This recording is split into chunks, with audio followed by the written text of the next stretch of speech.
Welcome back to track one of the Python Web Conference, day 5. I'm Calvin Hendricks Parker, being your moderator. I am joined by Annette Lewis, who's going to be talking to us about adding some cool things to your Plone site. I'm a big fan of control panels. I think it's an awesome way to add cool little mini apps into your Plone site. So I'll let you take it away. Thanks, Calvin. Okay. Well, let me start by sharing my screen here. And thank you. Thank you for coming to my talk today on adding custom control panels to your Plone add-on. My name is Annette Lewis. I'm a web developer at 6 Feet Up, and I've been working with Plone for about 7 or 8 years now. And it was one of those things where I just kind of got tossed in head first. I'd never heard of Plone. I'd never heard of Python. I applied for a job. I tried it out, ended up falling in love with it, and it's been full steam ahead ever since then. And every time I get an opportunity to use something, I always try and take it as far as I can and see all the creative ways that you can use it. So first of all, why use a custom control panel? And before my life here at 6 Feet Up, I worked at a major university for several years, and we had to rapidly develop a lot of sites. And one of the things that we had as a feature was the ability to add individual academic programs. And while we were doing that, we were generating this listing with addresses and information.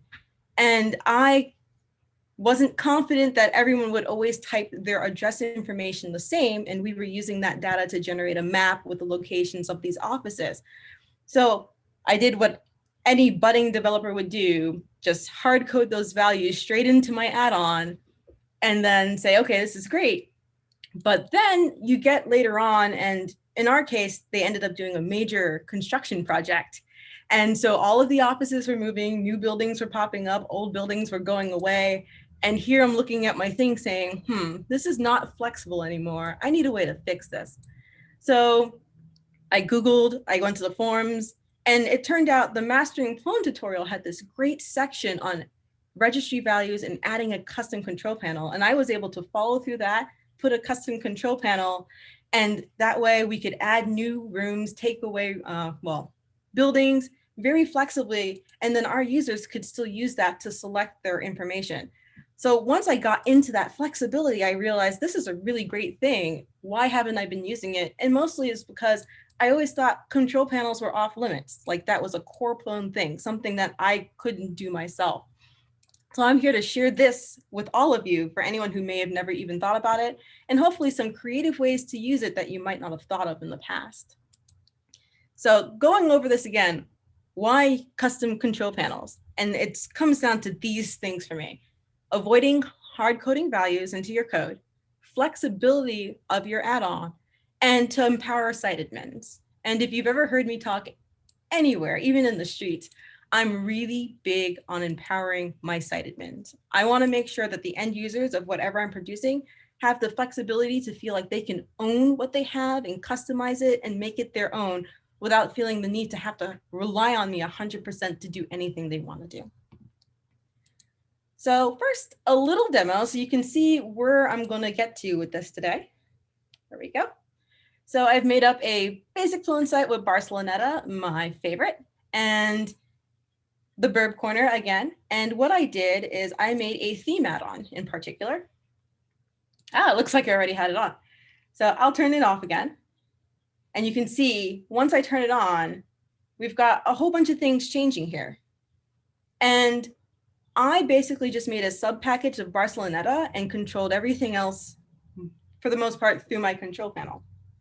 So I have this new control panel here called Custom Theme Settings. And if I go to the general site setup, all the way at the bottom, that's my custom theme settings right there. And we've got the abilities to change colors of some areas. I can add a site banner, and I can also change where my banner appears, and even hide and show my login link. So if I was logged out, you wouldn't even see the login link because I have it hidden right now. So I'm going to actually add a banner. And let's see. I keep plenty of good burbs. So here's a good burb. And now I have my banner right from my theme settings. And let's say I really prefer my navigation at the top of the page here. I can change it so that it's below my navigation and set that. So that's in the flexibility there. And then this is honestly not my brainchild. This is Chrissy's brainchild because we were both working on this project together, but this great color picker where I can really change some things about the site. So bear with me. I'm gonna pick some dynamic colors here. Let's say a nice blue to go with that blue jay. I'm gonna say I like purple, so here's purple hair. Footer links. Let's give that a nice classic blue, so it's, well, gray, so it's not terrible. And since my navigation's purple, white should be fine. And the link colors on the page, I'm thinking a nice light green. If I was doing this in real life, I'd go through some accessibility checks, but let's see where I get with that. And there we go. As easy as that, I'm able to just change my settings because I'm able to take advantage of that control panel. And now I can hand it off to a user, and the site admins can make these basic steps just with doing those little bits of clicks. So going back into my slides here, there's basically two parts to adding a control panel form. And one of the things you can do is you add the records to the registry, and then you add the control to the control panel form. So you need the values in the registry, and then you need the form so you can actually modify those values. A good taste validator, that'd be a good one. So first step, adding records to the registry. And that comes in these sub-steps that I like to break down, which is I create a settings.py. You'll often see a control panel.py. And then you create the interface, define the records you want to save, and then register those with the registry. So this is going through some code snippets for the example that you just saw.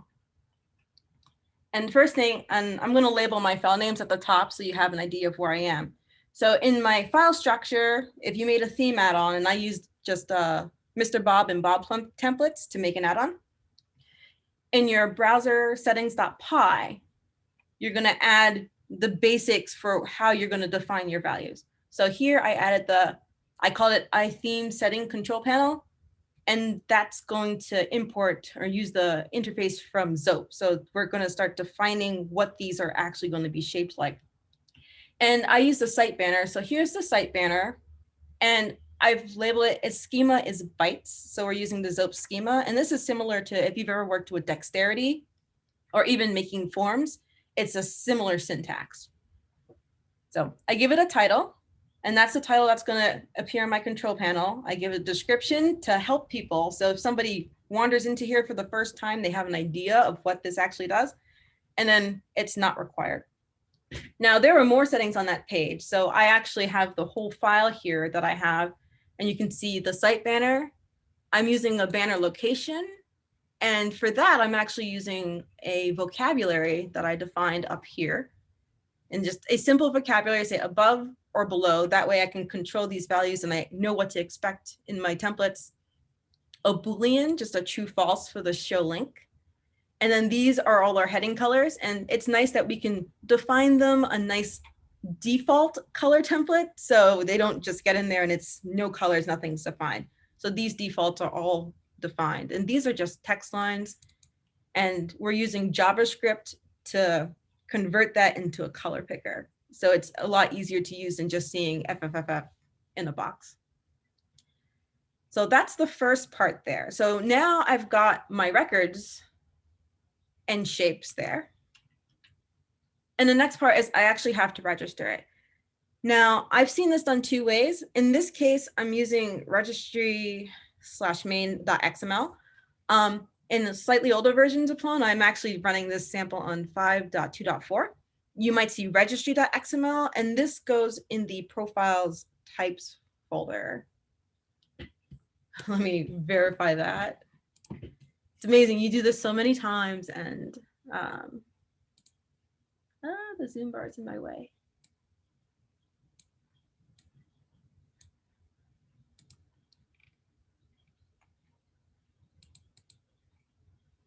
Here we go. So this is my file structure. And there we go. Yeah. Profile, default, registry main XML. So that's where this particular file is located. And then what I'm doing is I'm telling it, I want to register custom theme browser settings. So this is the location or the path to this interface class.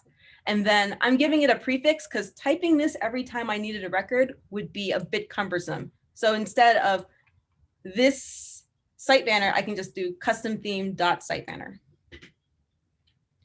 So at this point, if you uninstall and reinstall your add-on, you can actually see these records already in the registry. So you can inspect the record values. And I like to do this as far as learning in a discovery process, just seeing what does Plone see as the values for default. So you can filter here. And this was my prefix, custom theme. And now we see these are the values that have been added to the registry now that I've saved this. And so whenever I update something with my control panel form, it's going to save here again. And then this is the information that I can pull later on and pull it into my theme. So I love looking at these to see what Plone is doing under the hood. So now we're actually adding the control panel form. So we've got the values, but it's not all that great if you have to go into the configuration registry to try and change it. And it's really not just a great practice in general. So we're going to add a form so that you can actually get to this information in an easy way. So these are the extra imports on top of what I had before, since it wouldn't all fit on the slide. So now I'm importing the control panel form wrapper, the registry edit form, and layout. And with these pieces, this is a new class I'm making here, and I'm subclassing registry edit form. And then I'm talking a bit about the form logic. So my schema is going to be everything that I did in the control panel class earlier, where I had like the site banner and the text lines defined. I'm going to talk about my schema prefix. That's what I had registered in the records for the registry main.xml. And then I give it a label. And then after that, I need an actual view because I can register this, but I still can't actually see it in Plone. So I make the theme settings control panel view. And then the Z3C form has a convenient layout wrap form. So what it's going to do is take my form here and then wrap it in that control panel wrapper. And that way it knows to take that subclass and it's going to wrap it up so that Plone knows how to deal with it correctly. Now at this point, you could uninstall, reinstall, and if you tried to hit that view, you wouldn't get anywhere yet because we still need to register the view. So here I give it a nice name that's a little bit easier. So theme settings dash control panel. And if you look at this when I'm actually in this control panel in the URL, that name is what's the view name up here. And then I register the permission. And then I tell it where my view is. So that's settings, because settings.py is where I have all of my information defined. And in that theme settings control panel view class at the very bottom that I had with the layout wrap form, that's the one that I use for that. So now I could see the view if I went directly to it, but now I need to actually add it to the control panel. So when I go to site setup, I can see that as part of all the other information. So here I've got in the profiles default control panel.xml, you'll have to add that file. And usually I just find like a boilerplate to get me started with this. So once again, mastering Plone, I think it's like chapter 37, has some really great examples on the parts you need to get this registered. So you don't have to type it off the top of your head. But I'm going to add this object. So that's the portal control panel. And I give it my domain because I'm in custom.theme is my package. So I just labeled that. And then I make this configlet part. So that's where I give it the title that's going to show up in the control panel, the action ID. So basically when I click on that control panel icon, where it's going to go. So that's that view that I registered in the step earlier. The app ID, custom theme, and then here's the actual URL expression. So you can see here, and this is like the tell syntax where I'm getting the portal URL for my entire site and then making that theme settings control panel view. And then I give it a cute icon. So it looks nice. What's probably most important is making sure you set your permissions.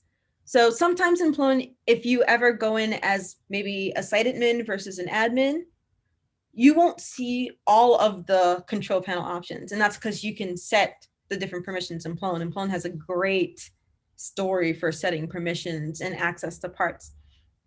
So I'm just using the Plone site setup editing permission. So people who have that permission will be able to see this section and interact with it.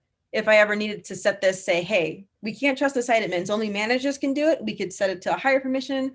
Or if we set specific roles or such, we could always modify this permission so that people who need to get to this can access it. Oops. So now I've set up my data, but one thing that I ran into even when I was putting this demo together is you need to define widget factories for some of your items. And in particularly, because I'm using an image, we have to tell the forms how to handle the image when you're putting it in. So this is just a reminder. That first one was site banner, and the schema is bytes. So if before I set up the rest of it, just uploaded something as a bytes, it wouldn't actually display anything because it just has bytes information. It doesn't know how to pull it back out and interpret it when I try and display it. So what we actually need to do is in the registry edit forms section. So the actual form, they actually have a method defined, the update fields, which is a great way to define the widgets. So here I have my long name of my class update field. And then here in self.fields, my site banner field in particular, I'm going to define a widget factory. And I'm named image field factory as a good factory for that one. And if you ever go to widget factories, just search for that in the Plone docs. You can see a list of the different factories that you have. Now that I have defined this widget factory, when I upload an image, it will interpret it correctly and it will save the data differently so that it comes out. And this is just a good thing. Remember this one, because when I tested it the first time and I didn't have this class in, I was able to upload an image, but then I couldn't change it, I couldn't delete it, I couldn't modify it or replace it. This is what allows me to do all of that. So that's a reminder. So now we've set up the actual form. We've got the form, we've got that, we've got all of that process. So we've gotten to this step. We can do all of these things. But then we've actually got to use those values. We've got to be able to call it back out and work with it, interpret it so that we can actually use it in our product as a whole. And I wanted to talk about this because that was probably one of the tricky parts where it's like, okay, what am I setting in this? What is the possibilities of what I can set? And what limitations do I have? Because at first, when I started working with control panels, I thought, well, it's only for things that are strictly utilitarian, like, is this on or off? Did I display this? Is it a setting in my thing? Whereas you can actually pull these values and display them. You can use them as flags. So there's so much you can do. So this is just on how I used some of the records. Oh, yes. So that was my slide to basically tell me, go into code. So here, what I did is I made a theme package. And this is basically just Barceloneta. I just used the subtemplate. And one of the things that I did is in our configure for our actual package in the browser, if I scroll down, we have a couple extra things that I haven't talked about in the rest of the presentation yet. So I have this theme site banner, I have theme utils, and I have custom styles. So back into settings.py, my site banner, I have this class here, which subclass is download. And this allows us to pull out the data from the registry. Now, once again, Chrissy and I both worked on this project. So this is a really cool way to go through this. But at the very end, so I'm not going to go into depth on this, but we're getting the site settings for site banner. We're pulling out the file name and the data, and then we're going to return that data. So that's how we're returning the data here. And then down here in actual site banner, we're pulling that information from above, and then we're making that site banner class view, and then adding the name of the format on the file on the end. So this is a really quick way on how we display that. But what that ultimately results in is if I inspect this banner here, we have at theme site banner and then the name of the file that I uploaded. But if you try and go to it directly, since I'm subclassing download, it would just download that data.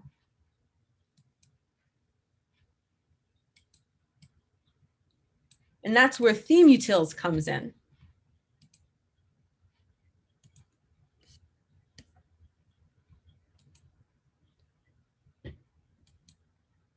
I think Chrissy's jumping on that.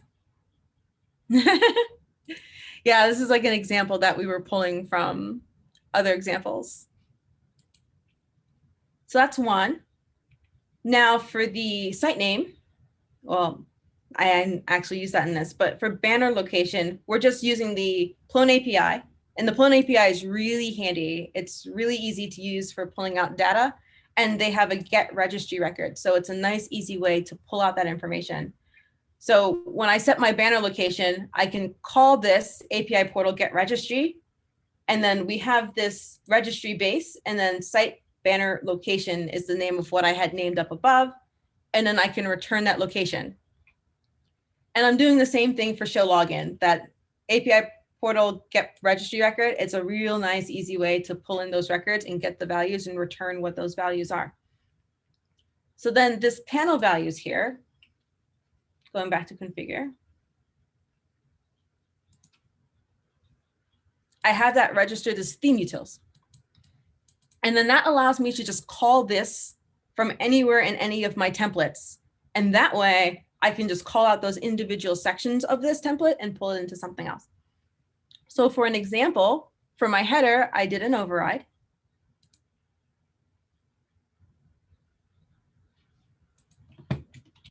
And there's my header. I'll start with footer.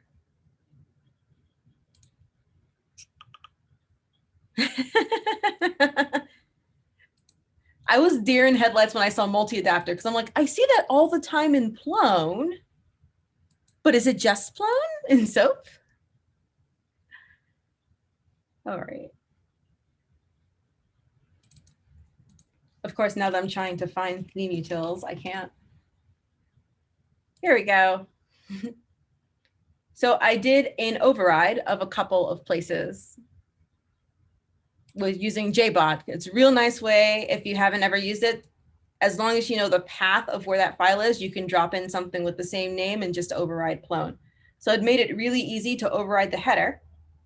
And then I copied the general header code, and then I added this extra section right here where I have the theme utils as my utils. And then within that, I'm calling on site banner. And I also call on banner location. And then I can use my logic to put this back into the template. So here I'm checking if it's above the nav or below the nav. I make a slot, and then I just call that URL here for my banner. And that's how I'm able to use that value right there. So that's one example of how you can call out information, make it available, and then anywhere I can access this context theme utils, I can access parts of what I have saved. But what was even cooler, and like, I have to give Chrissy huge props for this, is we were trying to figure out how to get values for colors into a style sheet. And she came up with this awesome styles.py. And we're importing our theme settings control panel again. And then on top of that, we're making this site CSS here. But after we've defined our basic CSS here, we have this class, which we then register as a view. And when you call this class, it goes into the registry. it goes through and checks all of the attributes and looks for color. And then it gets the custom color. And then with this slide replace at, it'll replace the corresponding color right here and then return that new CSS. So what we end up getting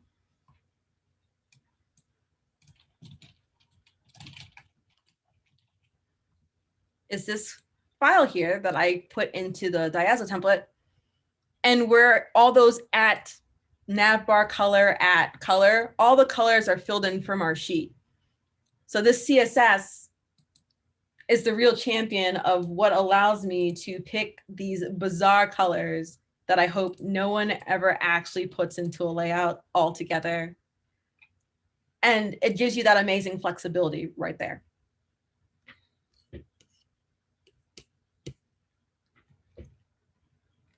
And that is one of the biggest things that really helps contribute to this.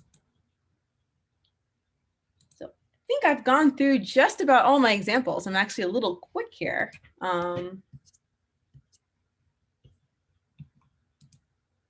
So any questions?